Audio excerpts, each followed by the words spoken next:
Video kali ini bukan sebuah video materi atau video yang seperti biasa saya buat. Video kali ini agak berbeda karena video hari ini saya mau membagikan pengalaman atau saya mau sharing tentang pengalaman kasus yang saya alami. Dalam 1 minggu terakhir ini saya melakukan kunjungan rumah atas permintaan pasien. Ada 2 pasien yang minta untuk dikunjungi di rumah dan dilakukan penanganan medis di rumah. Kedua pasien ini dalam kondisi gawat. Bahkan salah satunya itu dalam kanker stadium akhir.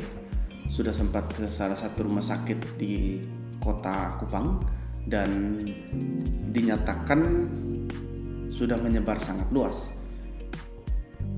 Ginjalnya sudah gagal ginjal, hatinya juga sudah gagal hati, dan sudah tidak memungkinkan untuk dilakukan operasi. Jadi kedua pasien ini dalam kondisi yang cukup berat. Kemudian mereka ditawarkan untuk terapi suportif atau pulang ke rumah, dan mereka memilih untuk pulang dirawat di rumah.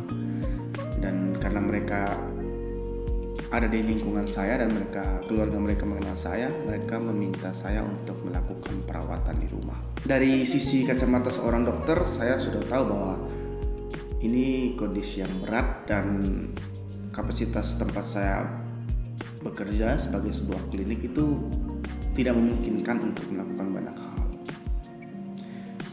Yang mungkin bisa kita lakukan ya paling memberikan terapi simptomatis untuk mengurangi gejala. Tapi dalam kondisi-kondisi seperti ini juga mungkin terapi itu tidak bermanfaat.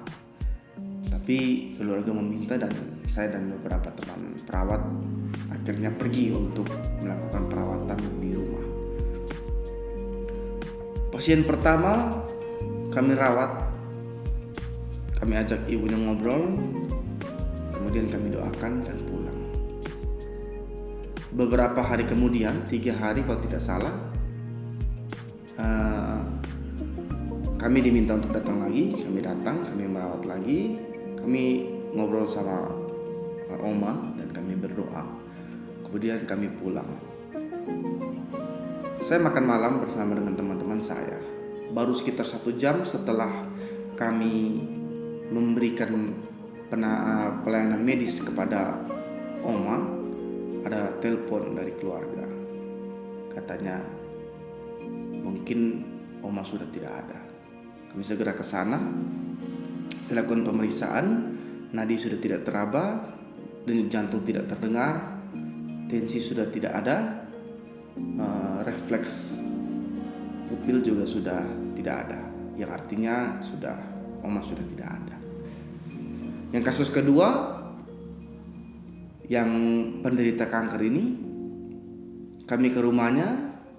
Saya sudah jelaskan ke keluarga bahwa kapan saja bisa terjadi hal-hal perburukan. Keluarga bilang tidak apa-apa.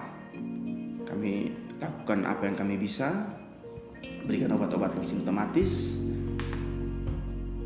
Dan kami tensi pertama memang rendah, nadi sudah tidak teraba, sudah sangat lemah. Nafas sudah, dalam dunia medis itu pernapasan patologis. Dan sementara kami mau tensi ulang setelah tensinya kan awalnya drop, kami infus, kami mau tensi ulang, pasien mengembuskan nafas terakhir. Dari 2 kisah ini saya belajar bahwa dokter adalah dokter adalah manusia. Ada hal-hal yang tidak bisa kami lakukan. Ada keterbatasan, ada posisi di mana kita harus kembali bahwa hidup itu di tangan Tuhan. Kita hanya bisa mengupayakan dan kita mendoakan. Kita hanya bisa memberikan yang terbaik. Lalu yang kedua yang saya pelajari bahwa kita tidak tahu kapan hidup mati seseorang. Tapi kita harus tetap melakukan yang terbaik yang kita bisa. Ya, sebagai seorang dokter, saya merasa beruntung diberi kesempatan untuk bisa hadir di saat-saat terakhir kehidupan seseorang. Berikanlah yang terbaik. Tapi saya sangat terharu dari 2 kisah ini. di kisah si ibu yang menderita kanker, walaupun kami datang dan beberapa menit kemudian dia menghembuskan nafas terakhir, tapi kami sudah sempat berdoa bersama-sama dengan beliau. Demikian juga di kasus yang pertama, sebelum kami pergi makan malam dan 1 jam kemudian dia meninggal, kami sudah sempat berdoa dengan Oma. Oma mungkin tidak bisa, orang bilang kalau bicara sudah tidak nyambung, tapi dia masih bisa mendengar kita, masih bisa merespon dengan apa yang kita omongkan. Dan kita berdoa bersama, bahkan kita masih sempat bercanda. Oma masih sempat tertawa, masih sempat, ya Oma terlihat berbahagia. Bisa ada di posisi orang menjelang saat-saat terakhirnya dan melihat dia bahagia, terlebih lagi bisa berdoa dengan dia. Itu satu hal yang sangat membuat saya terharu.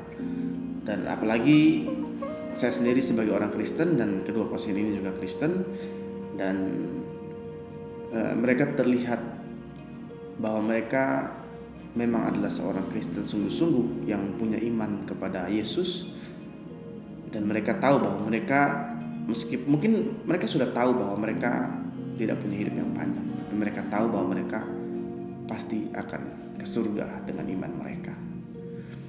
Keluarga pun senang. Keluarga sudah tahu bahwa kondisi mereka berat, tapi keluarga itu tersentuh melihat ada tenaga medis yang datang ke rumah dan mendoakan mereka, meskipun mungkin secara medis sudah tidak terselamatkan. Saya mau bagikan ke teman-teman tenaga medis ataupun teman-teman yang punya profesi lain, dalam profesi kalian apapun itu, lakukan yang terbaik supaya profesi kalian itu bisa menyentuh hati banyak orang. Mungkin kalian tidak bisa menyelamatkan hidupnya, tapi kalian bisa memberikan sukacita dan damai sejahtera kepada mereka. Tutai nak manikan Yesus. Shalom.